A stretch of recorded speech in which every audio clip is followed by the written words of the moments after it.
नमस्कार, आप सभी का स्वागत है द मनमौजी में और मैं हूं स्नेहा आपके साथ। यूपी की राजनीतिक गलियारों में इन दिनों काफी उठापटक देखने को मिल रही है, क्योंकि जिस तरह से एक एक कर यूपी बीजेपी के बड़े बड़े नेता इन दिनों सीएम योगी सरकार के खिलाफ अपने तेवर दिखा रहे हैं, उसे देख यही लग रहा है कि यूपी बीजेपी में कुछ तो खिचड़ी पक रही है।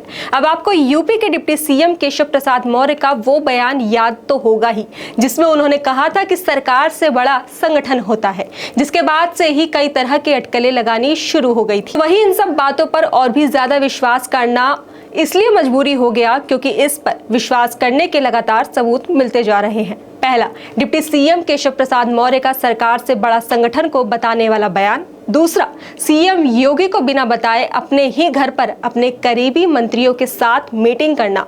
और तीसरा, योगी सरकार को पत्र लिखकर आउटसोर्सिंग और संविदा कर्मचारियों का लेकर योगी सरकार से ही ब्यौरा मांगना। इससे साफ जाहिर होता है कि सीएम योगी और डिप्टी सीएम केशव प्रसाद मौर्य की राहें अब बिल्कुल अलग अलग है और ये सब राजनीति हो भी रही है। तो ऐसे समय में जब यूपी में विधानसभा की 10 सीटों पर चुनाव होना है, तो देखा जाए अब तो यूपी की राजनीति में एक तरह से हल्ला बोल वाली राजनीति देखने को मिल रही है, क्योंकि यहाँ पर अब अलग अलग खेमे बनते दिखाई दे रहे हैं। क्योंकि लगातार एक के बाद एक अलग अलग मीटिंग्स हो रही हैं, जहां एक तरफ पहले केशव प्रसाद मौर्य पार्टी अध्यक्ष जेपी नड्डा से दिल्ली में मुलाकात करते हैं, जिसके बाद जेपी नड्डा उन्हें समझा बुझाकर वापस भेज देते हैं, लेकिन इसका असर दिखाई नहीं दिया। अगर ऐसा होता तो केशव प्रसाद मौर्य अपने घर सीक्रेट मीटिंग नहीं करते।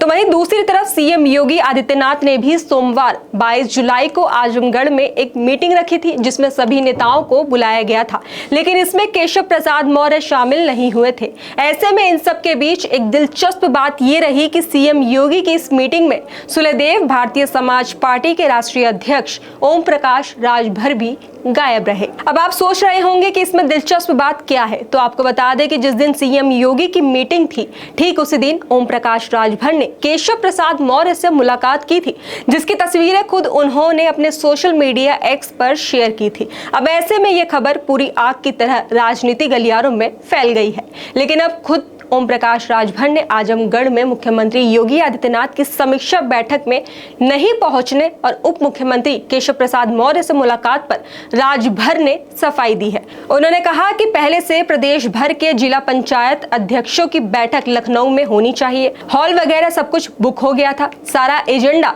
तय हो चुका था। ऐसे में समीक्षा बैठक होनी थी, तो हमने मुख्यमंत्री योगी आदित्यनाथ को सारी स्थिति से अवगत कराया। उन्होंने जब हरी झंडी दे दी तो मैं जिला पंचायत की बैठक में गया, इसलिए मैं समीक्षा बैठक में नहीं जा पाया था। इस बात की जानकारी पहले ही हमने मुख्यमंत्री योगी आदित्यनाथ को दे दी थी।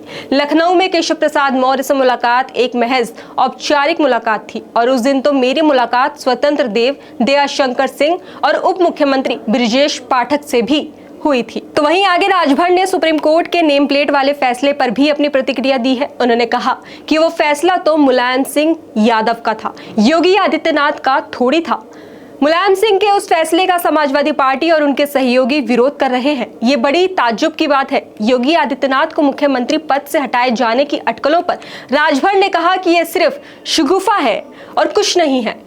कोई मुख्यमंत्री नहीं बदला जा रहा है और न कोई किसी से नाराज है। साथ ही उन्होंने बसपा और सपा पर चुटकी लेते हुए कहा कि लोग सरकार बनाने का दावा करते रहे हैं।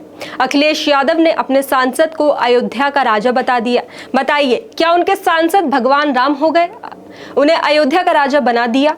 ये बात उन्होंने संसद में बोल दिया। अब देश प्रसाद अयोध्या नरेश, ये अति उत्साह सही नहीं है। तो वहीं जो अब तक ओम प्रकाश राजभर को लेकर अटकलें लगाई जा रही थी कि वो पार्टी से अलग चल रहे हैं, वो सीएम योगी को साइड कर रहे हैं, तो शायद अब इन सभी अटकलों पर विराम लग गया है। लेकिन सीएम और केशव प्रसाद मौर्य का मुद्दा अभी भी गरमाया हुआ है। तो वहीं आपको आगे बता दें कि यूपी में 10 विधानसभा सीटों के लिए उपचुनाव होने जा रहा है, जिससे पहले बीजेपी के अंदर चल रहा ये झगड़ा पार्टी को मुश्किलों में डालने वाला है। ये उपचुनाव इसलिए भी मुश्किल माना जा रहा है क्योंकि योगी आदित्यनाथ ने उपचुनावों का जिम्मा अपने हाथों में ले रखा है और चुनाव कैंपेन से केशव प्रसाद मौर्य और ब्रिजेश पाठक को पूरी तरह से दूर रखा हुआ है। जिन 10 सीटों पर उपचुनाव हो रहे हैं, उनमें 5 पर तो अखिलेश यादव की समाजवादी पार्टी की सत्ता है। बची हुई 5 सीटों में बीजेपी के अलावा सहयोगी दलों के भी विधायक रहे हैं और अयोध्या की हार के बाद ये मुकाबला और भी ज्यादा कड़ा हो गया है, क्योंकि एक विधानसभा सीट तो फैजाबाद की मिल्कीपुर विधानसभा भी है। तो वहीं ऐसे में अब साफ हो चुका है कि सीएम योगी के सामने उपचुनाव एक तरह की चुनौती है, लेकिन उनके लिए मौका भी है, क्योंकि उपचुनावों का बहाना बनाकर योगी आदित्यनाथ केशव प्रसाद मौर्य को पार्टी हित में शांत भी कराया जा सकता है। तो इन खबरों पर आपकी क्या राय है, हमें कमेंट बॉक्स में जरूर बताएं।